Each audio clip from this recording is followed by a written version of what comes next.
I think I understand the southern flights a little bit more than I used to. Uh, Once I understood what ground speed is and indicated airspeed, and once I got that all down, then it made a lot more sense to me. I mean, here's what we have to know, just so you can kind of see where I'm going forward with that, is if you just think of the southern flights and the fact that there is about, you know, I don't know, 2,500 miles is a guess.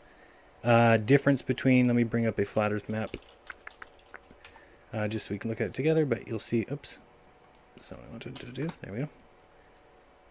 And I'll just kind of show you what I'm talking about, because once I kind of realized this, then I was like, oh, okay, I get it now. That's a good one. Okay, so we're going to be looking at this image here. Down. Okay. So when you're talking about Australia to Chile, and we know that Max Egan took that flight, took him 11 and a half hours, and the miles on that flight is 7,000. Okay. So doing that distance, if we get a little calculator here, and we say they went 7,000 miles, and we divide that by 11.5, okay, we get 608 miles per hour, okay, which makes sense. That's about what planes go. We know that, so everything seems to jive, right? Yet, I've shown, other people have shown that there are, and I guess we could show this too, might as well, while we're here. If we go to earth.nullschool, we're going to figure out if there's any jet streams that those planes could be possibly getting into. Another thing that we've changed, I don't know if people know this, but when you get to this site, it used to be right on the azimuthal equidistant. Now when you bring that up, it actually starts with Australia in the middle. I'm sorry, Antarctica in the middle, which is just funny because it didn't used to do that until flat Earth started being talked about. You have to kind of flip yourself your own little map here. Okay. So when we do this, all of a sudden things start looking a little bit more like they make sense. So we're doing wind, and then we're going to go height. Well, in between 250 and 700 is the jet streams, or is about 35,000 feet. 250 is about 32,000 feet, and 70 is about 45,000 feet. So, you know, it'd be nice if they had like a 150 in here, but they don't. So when you look at these jet streams here, remember we were talking about a flight going from here out of, Australia. I can't really see where it's at now. Hello. Okay, over here. Oops, right about there. Okay, so it's coming this way. We know that they're circling this way. And if you catch some of these winds, that's 166 kilometers per hour, 186, 203. Oops, that's too far. Getting over here, we got 147, 201. And this is like too much this way. Are we there? Okay, and then if you go even higher, so let's go up to the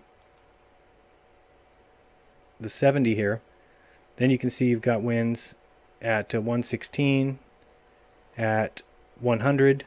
Okay, so you've got all the, now here even higher, you've got even more. Okay, and this is probably around 45,000 or higher though. But you've got 153, 165, 177, 151. These ones here are flying around. And these are the polar winds. And the southern polar winds are year-round. They're not as variable as the middle is. And so what you've got now is, here's what we got to believe. We just found out that there is definitely air currents going. So what is more plausible? You know, that the plane is going 608 miles per hour and is not having any wind? We just saw that all the wind is going in that direction. So if you believe in trade winds, which everybody should, because that's how planes fly and that's how they cut time, and that's why planes going generally in an east direction are faster than coming west. So if you believe that, then what is the reason the plane is only going 608 miles per hour? What you have to believe is, let's say that those planes are going 150, or there's a 150 mile per hour wind. Well, then you have to believe that that plane is actually going only 450, because that's what it means. When you're being carried by the jet streams, that only can be measured by ground-based tracking or GPS or with known distances. So what I'm trying to say is, if this was actually 2,000 miles longer, okay, so let's say this is a much more vast area, that all you would need to do is get that plane up there and going a little bit faster, and nobody would ever know. Not the pilot, not the people who are tracking the plane, not the people flying in the plane, not the passengers, nobody.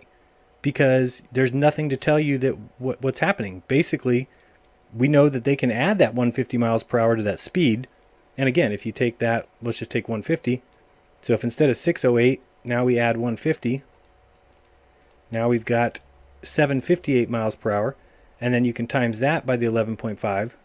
And that's just, now you've got 8,717. So now you've got an extra almost 2,000 miles, 1,700. And that's a low estimate. And again, that 11.5 hours is a quick flight for that way. And then going back, it takes 14 hours, which makes sense. We just saw that the jet streams are usually going the other direction.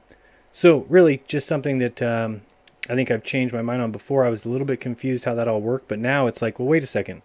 Either I have to believe that the plane is going a lot slower than it can go because it doesn't affect, the speed of sound when you're being carried by the wind, because the speed of sound, you would break the sound barrier if you're cutting through the wind at that speed.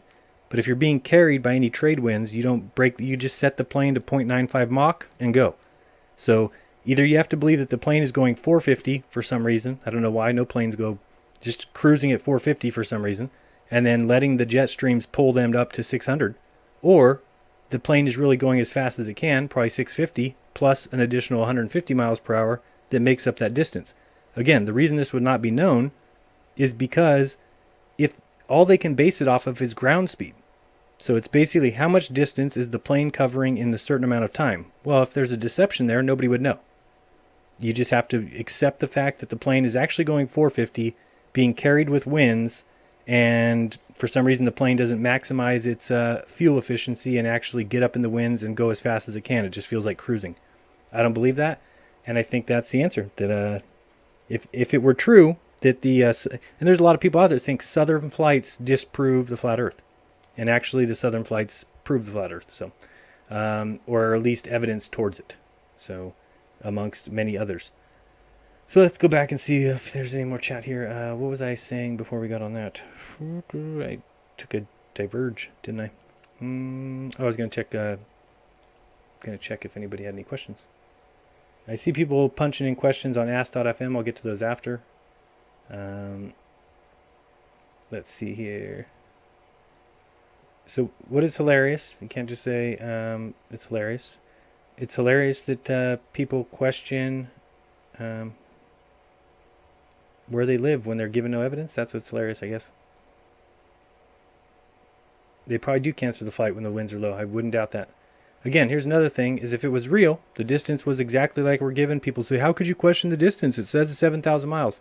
Then show me a cruise that goes from New Zealand to South America. There isn't one. Well, there is if you go up to Japan and up to Alaska and around down by California and then down to the South America. But where's the boat that goes straight across? Well, there's not one because boats are not like planes. Planes can have the variance we just talked about of 200 miles per hour that nobody would really notice, but a boat cannot go more than 20 miles per hour. Sure, if it's got a current with it, maybe it's going 24. If it's going a little slow, it's going 18. But a cruise ship cannot make up that distance in the amount of time. They would be 5 days overdue. So